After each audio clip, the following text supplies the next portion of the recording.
So recently I spent a weekend in Scotland, hiking, wild camping, and just generally living my best life. And I took this little camera with me to document the entire thing, and I've got some thoughts. Now, if you did want to see a full 30-minute video of all the shots that I took in my trip and my thoughts about it as I go along, I've got a video like that on my channel already. But in this, I'm just going to give an overview of things that I noticed when using this camera in earnest for the first time. So let's dive right in. In fact, the very first thing that I noticed about this camera is it tends to expose a little bit darker than many of the others that I use. Now, I don't think any of these images are underexposed. This is just absolutely the way that I like them. All of the metering settings were still set on default. I did have a look at the different settings available, and there is one that exposes for the highlights, so I might use that for street shooting, but on this trip I just used the default exposure method. I tend to like a slightly darker and moodier look to some of my images, especially landscapes, so this really fulfilled that expertly. Sometimes I'll find on my Fuji X100VI, I'll expose things minus a third or 0.7 of a stop, just so I can get the look I like, but that wasn't needed on this, and the blacks and shadows came out really rich, just the way I like them. So yeah, overall, I love the way that this camera exposes images. The next thing I noticed is that positive film is pretty awesome. Now, I'm used to some great film simulations.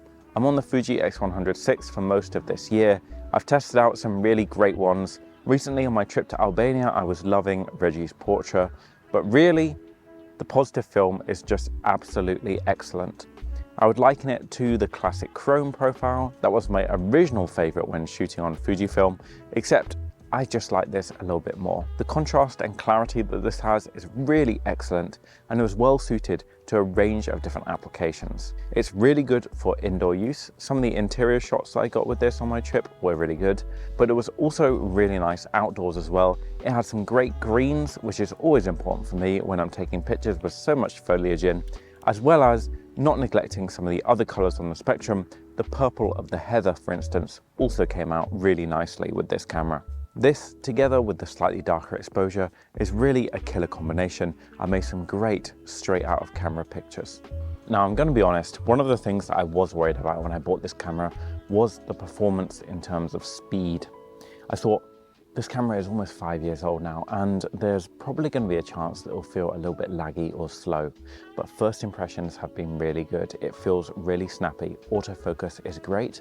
Face detection also works surprisingly well, and I've really yet to miss any shots because I've been waiting for this to do something in terms of processing or powering up. And that's another thing I was worried about. With this retracting lens, I thought maybe it'll just take a little bit too much extra time to turn this on every time that I want to snap a photograph. But actually, that wasn't the case at all. And it felt really quick and snappy whenever I needed to use it. And I've never missed a shot because I've been waiting for it to do something. So I think that's really pretty cool. Next up is quite a strange point, but actually this has a really impressive macro mode. Now, don't get me wrong, it's not going to replace a macro lens on a DSLR or a mirrorless camera, but it is surprisingly good for such a small camera, and I'll attach some shots that I got when I was walking around Scotland. Really, this just made it into the video because it's totally something that I wasn't expecting and kind of adds quite a lot of versatility to this as a camera. I can imagine myself getting product shots of lenses, etc. for my YouTube channel whilst using this, and overall, I would say it's just a really useful addition to have in the camera. Now, don't get it specifically for the macro mode, but if you have one of these, it's definitely worth trying. When you switch into that mode, it just extends the lens a little bit, which allows it to just focus a little bit closer, and you can really get some quite impressive results with this. So yeah, it is there, and if you do fancy using it, I would recommend it. It's pretty cool. Next up, we really do have to talk battery life. Now, this is something that concerns me because I've seen a lot of criticism online about the battery life of this camera, but I have to say I was really quite impressed. Now, don't get me wrong, I shoot a lot of pictures, but in a style that's quite good with battery life. I always turn the camera off after I finish shooting and then turn it on next time I want to shoot something. So I never have it idling for a long period of time. And likewise, I don't really go and review my shots as I'm going along unless I think there might be something wrong with them or something to tweak. So really, I'm just turning on, snapping, and then turning off.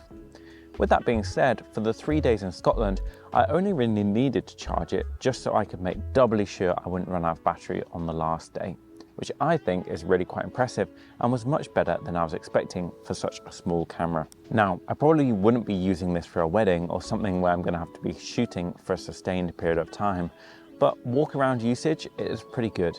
Along with that, the batteries are really tiny and you can find third-party ones really quite cheap on Amazon now, so you could just load up if that was going to be an issue for you. But for me, it's just fine. I did want to make a point about the handling of this camera.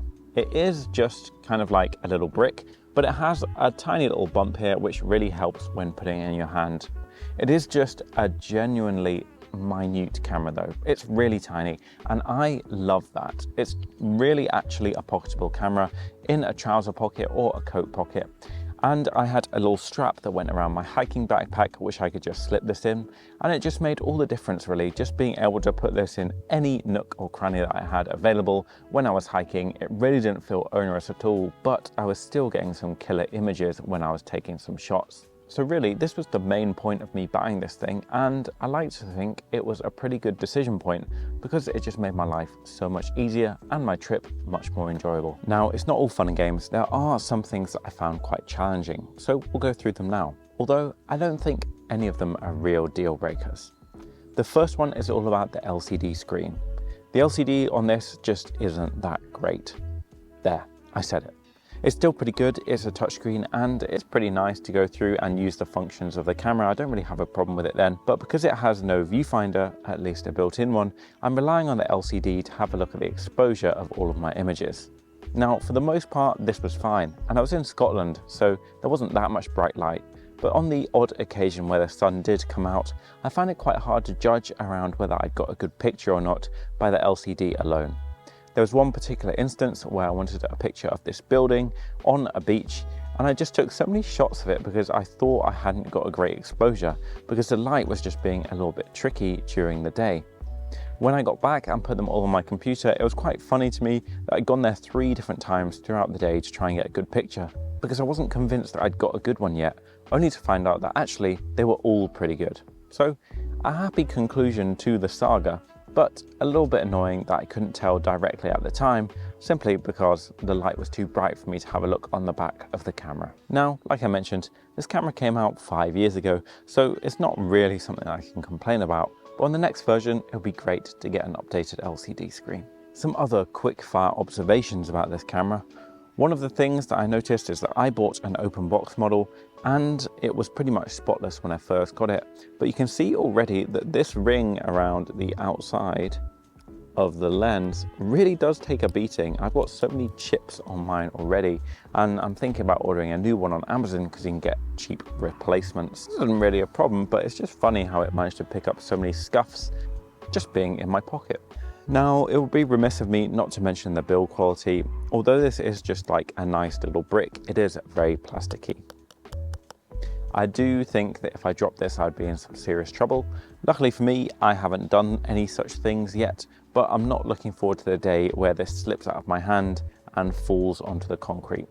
Now, because it's so small, I feel like it's a little bit of a waste to put a strap on it, but that just kind of increases the danger that I'm in with this thing. But hopefully I can be careful enough and just have my hand gripped around it because it's so small at all times and avoid any kind of damage. One really niche thing is I think that I'm going to try and find a better way to change the ISO on this camera because I just found it really unintuitive and not a great system.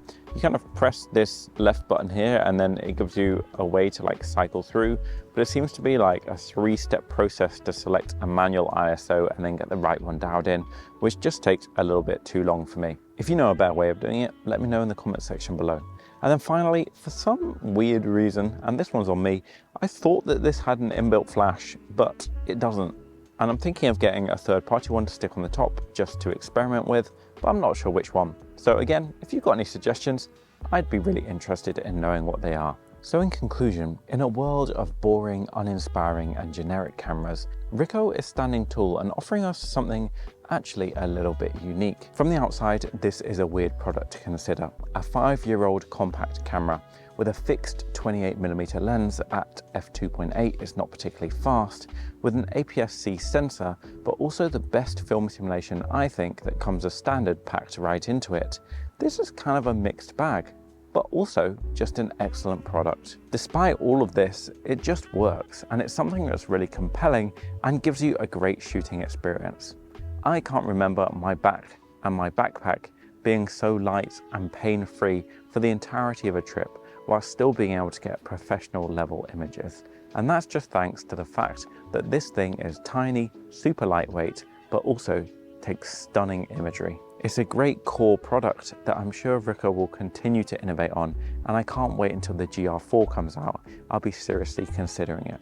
If, like me, you're looking for something like this that's just so small, so convenient, so quick and easy, I can take it with me, it's super incognito, I can whip it out and my friends won't bat an eyelid. I even took it into a theatre show the other day and no one at the security gate even cared that I had it with me. This is the perfect camera for an everyday carry that will arouse no suspicions but leave you with some brilliant photos. And that, I think, is still a pretty compelling package to purchase into in 2024. Thank you very much for watching this video. If you like this, I have more videos that come out every single week about photography, adventure, and many other things as well. So please consider subscribing to the channel. All of the support makes all the difference when I make these videos every single week. And I'll see you next time.